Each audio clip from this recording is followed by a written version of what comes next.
আরে তে মামুনি, তুমি? আঙ্কেল, আমার আম্মুকে বাঁচান প্লিজ। শান্ত হও মামুনি, আমরা চেষ্টা করছি। কিন্তু কিডনি কোথায় পাবো? কে দিবে কিডনি? আমি দিব কিডনি। তুমি কিডনি দিবে? হ্যাঁ, আমার আম্মু, তাই আমি কিডনি দিব। অসম্ভব, তা কোনোদিনও হয় না। কেন হয় না আঙ্কেল? আমি তার মেয়ে, ব্লাড গ্রুপ 1। তাহলে কি সমস্যা? কারণ এই সার্জারি করলে ওনার বাঁচার সম্ভাবনা 100% থাকলেও তোমার বাঁচার সম্ভাবনা 0%। কারণ তোমার বিপি একদমই লো, সেই সাথে রক্ত স্বল্পতা।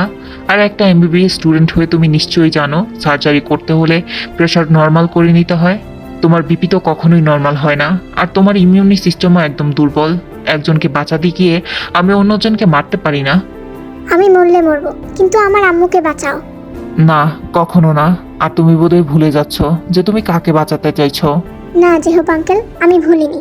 আমি জানি আমি আমার মাকে বাঁচাতে চাইছি।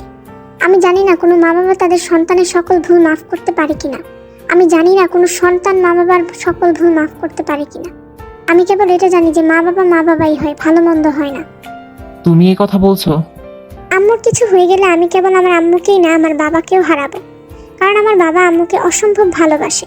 হ্যাঁ, তাদের হয়তো মা বাবা ডাকি না, কিন্তু তাই বলে কি তারা আমার মা বাবা না? তাদেরকে নাই বা মা বাবা বলে ডাকতে পারলাম, তাদেরকে চোখে দেখতে তো পারবো। আম সরিতে, আমি পারবো না। যদি আপনি না করেন তবে কাউকে না কাউকে দিয়ে তো আমি এই সার্জারি অবশ্যই করাবো।